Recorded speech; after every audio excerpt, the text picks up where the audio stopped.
Andrew Yang, born Schenectady, New York, January 13, 1975, 44 years old, tech entrepreneur and lawyer, started working with several startups and made a name for himself. And in 2011, he started Venture for America, a nonprofit he founded. Of course, Yang is running for president of the United States now, so he's come quite a long ways. The Venture for America organization, they recruit top college graduates into a 2-year fellowship program. They work for promising startups in developing cities across the United States. Interesting way to put it, developing cities across the United States. The idea is that the traditional university system brings the best and the brightest candidates to, obviously, the same old corporations in the big cities, in New York, in Los Angeles, in Chicago, in the biggest metropolitan areas. They get the best and the brightest coming out of the best, universities. So the idea with Venture for America is that they bring the best and the brightest out of the top schools, out of the top programs, to 2-year fellowships to what they're calling developing cities in the United States, where they get to work and with startups, with firms that are doing the same type of work in the bigger cities, but they're actually going into cities like Detroit, San Antonio, St. Louis, Cincinnati, Cleveland, Columbus, Ohio. They're going into cities that, are not the first spot that people go to. So Venture for America is really trying to change the landscape of the economics of technology in the United States. Yang is doing well, believe it or not, as a presidential candidate, especially for somebody that doesn't have a lot of name recognition. He's already received the 65,000 individual, what do they call them, unique donations to his campaign. So that means that 65,000 individuals have given him money towards his campaign. There's not a dollar figure. You just have to have, it's like when you do a petition drive to become an alderman or something in Chicago. You have to have unique names. You have to have unique individuals. And the other thing you have to be doing, I believe, is polling at about 1%, which he's doing. So that is going to get Andrew Yang up on the debate stage.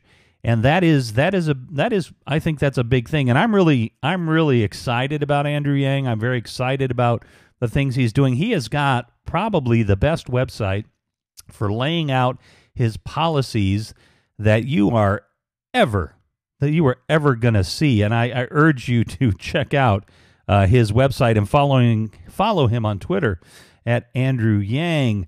Now, I've been saying for years that technology is going to eliminate the majority of jobs in America. I'm going to lay this out for you. Technology is starting to automate jobs at the white collar level, right?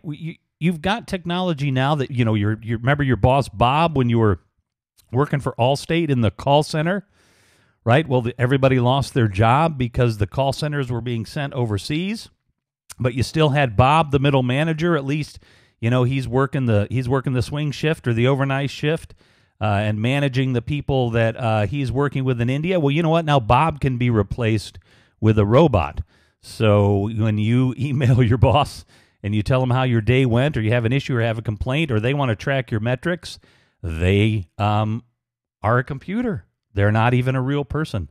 So this is where we're going. Really, any job that can be automated in this technological society that we have will be automated. There's no ands, ifs, buts, ors about it. And this is something that Yang is very, very cognizant of, very, very interested in, that animation is going to drastically change the economy. And I'm telling you, this is my position, this is what my thoughts are, that 80% of the jobs in the next 20, 25 years are going to go to automation, and that's going to be it. 80% of jobs will be replaced by robots, by technology, by machines. 80% of Americans will not be able to get a job because it doesn't matter how well qualified they are, there will be no jobs for them. Yang's slogan is humanity first. And something that he is talking about along the lines of this idea that jobs are going to be eliminated is what he is calling his freedom. I believe that is his freedom dividend to all U.S. citizens over 18. So rich, poor, middle class, doesn't matter. He is going to give everybody $1,000 a month coming out of the federal budget. It's your money. It's not, they're not just taking money from the wealthy. It's everybody's money that's thrown into the pool. Everybody's going to get $1,000. Now that obviously is not going to matter to somebody that's really wealthy. It's not going to make a dime's worth of difference to them. It's play money. You know what I mean? They'll use that to fill up their jet boat or their yacht or whatever they have, or pay for the booze at their orgy parties. Whatever rich people do. I don't know what they do. I'm not rich. But this will be a game changer for the wealthy. Like I said, it doesn't matter. But for poor people, it could change their lives. It could help pay rent, put food on the table, pay healthcare costs, and so on. I mean, it would change my life dramatically. I work with a nonprofit. I don't make a lot of money. I was homeless 8-9 years ago. I've been struggling to get back. My credit sucks. $1,000 a month to me would make a huge difference in our life. It could get us into a bigger apartment. It could get us more reliable transportation. It would be a huge difference to millions and millions of Americans. And I like the idea. I like the idea of having a freedom dividend. I really am excited about Andrew Yang. And basically his freedom dividend is universal basic income. And if you go to his website, you can see his policies. There are at least 100 policies on his website. One of the things that he's calling for is human-centered capitalism. Instead of this greed-based capitalism that we have that's about me, that's about wealth, greed, growth. He's talking about human-centered capitalism.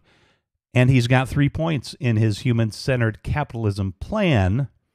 1, humans are more important than money. Hey, love it, right? I'm a leftist. Let me repeat that for you. Humans are more important than money. The unit of human capitalism, of the human capitalism economy, is each person, not every dollar. So the units for the economy are people, not dollars. Big difference. Markets exist to serve our common goals as people. That is the basic breakdown of his human capitalism. I love it. I love it. And you can go into all kinds of detail, like I said, on his website. And I just want to give you a list of what he's got on there.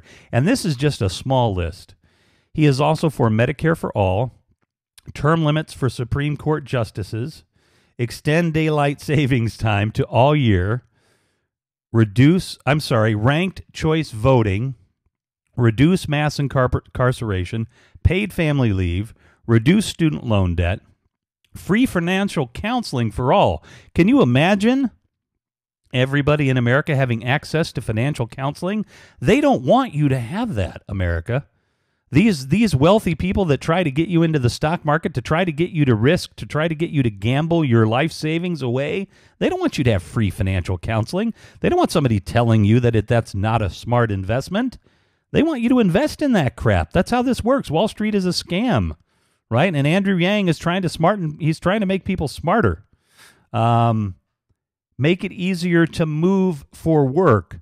So we used to move for jobs in this country, and there were budgets that, if you got a good job, a good middle-class job, an upper-middle-class job, some kind of management job, and you were in Fort Wayne, Indiana, and you got a good job, and it was in New York, the company you went to work for, they would pay, and sometimes they'd even buy your house buy your house for you, help you buy another house. They would pay for you to move. They would pay your moving expenses. That doesn't happen anymore. So he's got a plan to have the government help people relocate, because we need people to be able to relocate for a lot of these jobs, because there aren't going to be jobs in some of these cities, and these jobs are going to disappear. He is for modernizing voting, and honestly, you really got to go to his website. Follow him on Twitter, but I am very, very excited about Andrew Yang. Can he win? I'm not sure. When Yang was interviewed, I watched a couple of interviews with Yang. He really thinks that his message is going to resonate to the American people. So he really believes that getting up on that debate stage is going to make a big difference, that he's going to be able to talk to people and they will understand what he's talking about because this is their lived experience. Yang is very confident in himself, and I think rightfully so. But everybody, that is Andrew Yang. This has been News for the Left and Us. My name is Revolution McInnes. I very much appreciate you watching.